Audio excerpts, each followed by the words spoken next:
Hello guys, welcome to my channel. तो guys, SSC द्वारा CGL का नोटिफिकेशन जारी कर दिया गया है। और अगर अगर आप भी उन सब एलिजिबिलिटी को पूरा करते हो तो आप इस फॉर्म को फिल कर सकते हो। क्या है फिल करने की स्टार्टिंग डेट और कब है लास्ट डेट, आइए जानेंगे पूरा इस वीडियो के माध्यम से। गाइस, अगर हम बात करते हैं फॉर्म फिल की स्टार्टिंग डेट, तो यहाँ पर 3 अप्रैल से आप फॉर्म फिल करना स्टार्ट कर सकते हो, जिसको आप लास्ट डेट 3 मई तक फिल कर सकते हो। उसके बाद ऑनलाइन पेमेंट के लिए आपको एक दिन एक्स्ट्रा दिया जाता है, यानी कि 4 मई तक आप फीस जमा कर सकते हो। इसके साथ अगर चालान के थ्रू अगर आप पेमेंट करना चाहते हो तो उसके लिए एक और एडिशनल डेज आपको मिल जाता है, जो कि 5 मई को आपकी लास्ट डेट रह जाएगी। इसी के साथ अगर मैं एग्ज़ामिनेशन की अगर बात करूँ तो पहला जो एग्ज़ाम होगा टायर 1, यह जुलाई 2023 में प्रस्तावित है, और टायर 2 की एग्ज़ामिनेशन डेट बाद में डिक्लेयर कर दी जाएगी।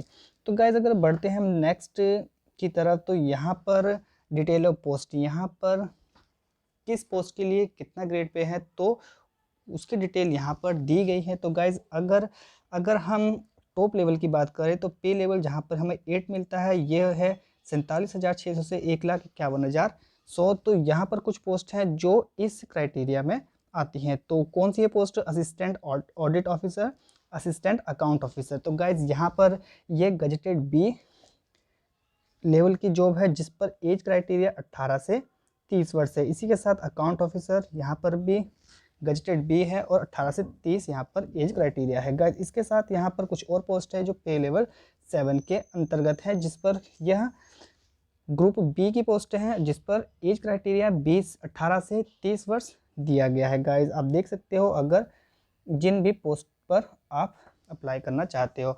वैसे तो इन सभी के लिए क्वालिफिकेशन मिनिमम क्वालिफिकेशन ग्रेजुएशन है। कुछ ऐसी पोस्ट है जहाँ पर आपको एडिशनल क्वालिफिकेशन मांगी जाएगी। तो गाइज, अदरवाइज आप इन सभी पोस्ट के लिए एलिजिबल हो ऑलमोस्ट। गाइज, यहाँ पर अगर पे लेवल 6 पर बात करें तो यहाँ पर भी कुछ पोस्ट, काफ़ी पोस्ट हैं जो ग्रुप बी के अंदर है और 18 से 30 इसका एज क्राइटेरिया है। और गाइज, अगर मैं बात करता हूँ पे लेवल 5 पर, तो यह ग्रुप सी की पोस्टें हैं, जिस पर एज क्राइटेरिया 18 से 27 वर्ष है। और इसके बाद है पे लेवल 5, जिस पर जो कि ग्रुप सी की पोस्ट है और एज क्राइटेरिया 18 से 27 वर्ष होता है। गाइज, इसके साथ यहाँ पर स्पेसिफिक कुछ क्वालिफिकेशन यहाँ पर दिखाई गई है नोट 1, नोट 2, नोट 3 के थ्रू। अगर मैं नोट टू की बात करता हूँ, यहाँ पर कुछ ऐसी पोस्ट हैं जहाँ पर फिजिकल क्राइटेरिया भी मांगा गया है। कुछ इंस्पेक्टर की पोस्ट हैं विभिन्न डिपार्टमेंट में गवर्नमेंट के, तो उसको हम डिटेल में जानेंगे बाद में। गाइज, अगर वैकेंसी की अगर मैं बात करता हूँ, वैकेंसी यहाँ पर 750 टोटल यहाँ पर पद 7,500 सॉरी पद यहाँ पर दिए गए हैं, जो कि घट बढ़ भी सकते हैं। इसके साथ यहाँ पर क्वालिफिकेशन में नेशनलिटी पूछा गया है। तो अगर आप इंडियन सिटीजन हो, नेपाल से हो, भूटान से हो, कुछ परमिशन के साथ, तो आप यहाँ पर इस फॉर्म को फिल कर सकते हो। इसके साथ अगर नेक्स्ट बढ़ते हैं, एज लिमिट, एज का मैंने आपको बता दिया 18 से 27 है कुछ पोस्ट के लिए, कुछ में 30 तक ऐसे आपको छूट मिल जाए, और कुछ ऐसी है जहाँ पर आप 32 तक भी फिल कर सकते हो।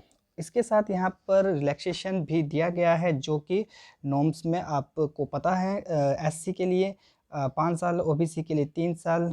इसी के साथ यहाँ पर अदर्स कैटेगरी के लिए यहाँ पर डिटेल दे दी गई है। बढ़ते हैं अगर गाइस हम नेक्स्ट क्वालिफिकेशन की तरफ, तो एग्ज़ामिनेशन एग्ज़ाम की तारीख वैसे ऑलरेडी जुलाई में प्रस्तावित इसको दिखाया गया है। और गाइज, इसको अगर आप देखना चाहते हो तो यह नोटिफिकेशन आपको मेरे डिस्क्रिप्शन लिंक में मिल जाएगा, जहां से आप इसको डाउनलोड कर सकते हो, और इन पर जो भी क्वालिफिकेशन आप देखना चाहते हो आप उसको चेक कर सकते हो। तो गाइज, अगर हम इसेंशियल क्वालिफिकेशन अगर बात करें, जैसे कि असिस्टेंट ऑडिट ऑफिसर, तो यहाँ पर भी देखो मिनिमम जो क्वालिफिकेशन यहाँ पर दी गई है वह है डिग्री, यानी कि बैचलर्स डिग्री होना आपके लिए इनफ है। इसके साथ डिज़ायरेबल में यहाँ पर chartered accountant, MBA in finance, many other desirable qualifications है। बट अगर आपके पास ओनली डिग्री है तो that is enough to apply for this post. Guys, इसके साथ हमारे पास और भी कुछ पोस्ट है, जैसे कि अगर मैं इस जूनियर स्टैटिकल ऑफिसर की अगर मैं बात करता हूँ तो इसके लिए कुछ स्पेशल क्वालिफिकेशन है, जैसे कि bachelor's degree in any subject from recognise university institute with 60% mark in mathematics at 12th standard. तो गाइज ये आप देख सकते हो अगर आप जूनियर स्टैटिकल ऑफिसर के लिए अप्लाई करना चाहते हो। इसके साथ ही यहाँ पर नेक्स्ट अगर देखते हैं तो इन्वेस्टिगेटर ग्रेड सेकेंड, यहाँ पर भी कुछ क्वालिफिकेशन यहाँ पर दिया गया है मिनिमम क्राइटेरिया, और कुछ है research assistant in national human rights commission. यहाँ पर अगर देखें तो इसेंशियल क्वालिफिकेशन भी डिग्री ही दी गई है। डिज़ायरेबल में यहाँ पर एडिशनल मांग ली गई है। गाइस डिज़ायरेबल में उन कैंडिडेट्स को प्रेफर दिया जाता है जब 2 कैंडिडेट के मार्क्स सेम आ जाते हैं तो डिज़ायरेबल में उनको प्रेफर किया जाता है। बढ़ते हैं गाइस नेक्स्ट इन्फॉर्मेशन की तरफ, कैसे आपने अप्लाई करना है। तो यहाँ पर सारी डिटेल दी गई है, लॉगिन करके आप वहाँ पर कैसे फॉर्म फिल कर सकते हो। गाइज इसका लिंक मैं अपने डिस्क्रिप्शन में दे दूँगा, आप डायरेक्ट जाकर सीधा वहाँ पर लिंक पर पहुँच सकते हो जहाँ पर आप अप्लाई करना शुरू कर सकते हो। इसके साथ अगर गाइज हम फ़ीस की बात करें, सिर्फ 100 रुपये फ़ीस आपने पे करनी है यहाँ पर अप्लाई करने के लिए। गाइज इसके बाद भी अगर आपको लगता है कि फिल्म करने के बाद आपने कुछ वहाँ पर गलत कर दिया है तो उसके लिए आपको करेक्शन के लिए टाइम मिल जाएगा, जो कि 7 मई से 8 मई तक का दिया जाएगा। 2 दिन का आपको समय दिया जाएगा जिस पर आप उसको करेक्ट कर सकते हो। बाकी इन्फॉर्मेशन के लिए, मोर इन्फॉर्मेशन के लिए आप मुझे कमेंट पर पूछ सकते हो। तो गाइज इसी के साथ अगर एग्जामिनेशन सेंटर की अगर हम बात करें तो यहाँ पर काफ़ी सारे एग्जामिनेशन सेंटर है। ऐसा नहीं कि आपको अपनी सिटी से बाहर जाना पड़ेगा, हो सकता है आपके आसपास जो फेमस सिटी हो वहाँ पर सेंटर पड़ रहा हो तो आप वहाँ पर अपने स्टेट में यह एग्ज़ाम को दे सकते हो। तो गाइज यहाँ पर सेंटर्स की लिस्ट दी गई है, आप इसमें अपना सेंटर अकॉर्डिंगली चेक कर सकते हो। तो गाइज इसी के साथ एग्ज़ाम की स्कीम ऑफ एग्ज़ामिनेशन की अगर यहाँ पर बात की गई है, स्कीम ऑफ एग्ज़ामिनेशन में जैसा कि मैंने बताया यह एग्ज़ाम 2 फेस में होता है, टायर 1 टायर 2। टायर 1 में यहाँ पर 100 क्वेश्चन का पेपर आएगा जिसमें आपको मैक्सिमम जो यहाँ पर मार्क्स है वो 200 मार्क्स का पेपर होगा, जिस पर general intelligence and reasoning, general awareness, quantitative aptitude, English comprehensive, यानी कि आपको इन फेज से गुजरना पड़ेगा टायर 1 में, जो कि एक तरफ से क्वालिफाइंग होता है। गाइस जब हमारी फाइनल एक मेरिट तैयार होती है तो इन मार्क्स को वहाँ पर काउंट नहीं किया जाता है, बट आपको टायर 2 में पहुँचने के लिए फर्स्ट जो टायर 1 होता है इसको क्वालिफाई करना ज़रूरी होता है। गाइस टायर अगर 2 की हम बात करें तो उसकी भी स्कीम यहाँ पर दे दी गई है। अगर पेपर 1 की अगर मैं बात करता हूँ तो यहाँ पर भी अगर आप देखोगे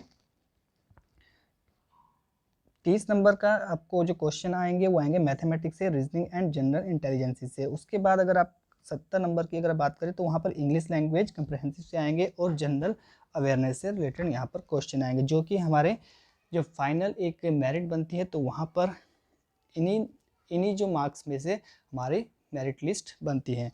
गाइस इसी के साथ कुछ पेपर 2 और पेपर 3 भी है जो कि क्वालिफिकेशन के हिसाब से अलग अलग दिया गया। जैसे कि स्टैटिकल्स की कुछ पोस्टें थी तो वहाँ पर हमें यह पेपर भी फेस करना पड़ेगा, और कुछ के लिए general studies finance and economics जो जहाँ पर यह एलिजिबल है वहाँ पर आपको ये एग्ज़ाम भी फेस करने पड़ेंगे। तो गाइज ये था हमारा पेपर से रिलेटेड क्वेरी। तो गाइज जैसा कि मैंने बताया, यानी कि अगर आपको सेकंड पेपर अगर देना है, टायर 2 देना है तो उसके लिए आपको पहला क्वालिफाई करना पड़ेगा। अगर आप पहला क्वालिफाई नहीं कर पाते हो, टायर 1 क्वालिफाई नहीं कर पाते हो तो आप टायर 2 पर नहीं बैठ सकते हो और मेरिट में कोई आपका नाम आपको नहीं मिलेगा। तो गाइज इसके साथ अगर हम बात करें, यहाँ पर इंडिकेटिव सिलेबस यहाँ पर दिया गया है। यहाँ पर टायर 1 में आपको जनरल इंटेलिजेंसी एंड रीजनिंग से क्वेश्चन अगर पहले सेक्शन में आएंगे, दूसरे में जनरल अवेयरनेस से, थर्ड में क्वांटिटेटिव एप्टीट्यूड से, और फोर्थ में इंग्लिश कंप्रहेंसिव से रिलेटेड यहाँ पर क्वेश्चन आएंगे जिसको आप डिटेल में जाकर देख सकते हो। अगर हम सेकंड की बात करें, इंडिकेटिव सिलेबस टायर 2, तो उसकी भी यहाँ पर पूरा सिलेबस दिया गया है, आप अकॉर्डिंगली उसके हिसाब से अपने आप को प्रिपेयर कर सकते हो।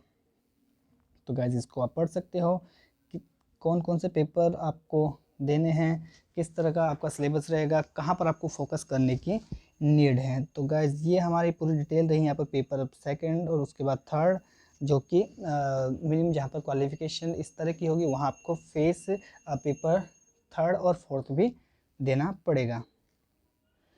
तो गाइज़ ये रहा एडमिशन टू एग्ज़ामिनेशन से रिलेटेड यहाँ पर डिटेल है। तो गाइज़ अगर आप जब अप्लाई करते हो आपके पास कुछ एक वैलिड वोटर आईडी या वोटर आईडी, आधार कार्ड, पैन कार्ड यानी कि एक आइडेंटिटी कार्ड आपके पास होना चाहिए जो कि आपको वेरिफिकेशन के लिए वहाँ पर काम आएगा। डॉक्यूमेंट्स रिलेटेड यहाँ पर दिया गया है और यहाँ पर कुछ पोस्ट जैसे कि मैंने बताया था कि जब आप कुछ ऐसी पोस्ट के लिए अप्लाई करते हो जिसमें फ़िज़िकल रिक्वायरमेंट की ज़रूरत होती है तो उससे रिलेटेड यहाँ पर जानकारी भी दी गई है। अगर आप उनको डीप में देखना चाहते हो तो आप नोटिफिकेशन के बिल्कुल लास्ट में जाकर आप यहाँ पर चेक कर सकते हो किस पोस्ट के लिए क्या क्वालिफ़िकेशन है, कितना फ़िज़िकल स्टैंडर्ड यहाँ पर मांगा गया है। तो गाइस अगर मैं बात करूँ physical standard post of inspector general, यह है central exercise examiner, preventive officer, inspector and sub inspector CBN। तो गाइस आप देख सकते हो जनरल के लिए यहाँ पर जो हाइट मांगी गई है 157.5, चेस्ट यहाँ पर 81 और इसके साथ एडिशनल 5 सेंटीमीटर का फ्लैप चाहिए होता है। फिजिकल टेस्ट यहाँ पर वॉकिंग जो है 1600 मीटर इन जस्ट 15 मिनट्स और साइकिलिंग करनी होती है 8 किलोमीटर इन जस्ट 30 मिनट। तो गाइज इसी के साथ अदर्स की यहाँ पर क्वालिफिकेशन है, फिजिकल क्राइटेरिया है कुछ पोस्ट के अकॉर्डिंग जिसको आप देख सकते हो। तो गाइज अगर आपको यह न्यूज़ इंपॉर्टेंट लगी हो, अच्छी लगी है तो please subscribe my channel for more notification of any government post. So guys, thank you, bye bye, and please like and subscribe my channel. Thank you, bye bye.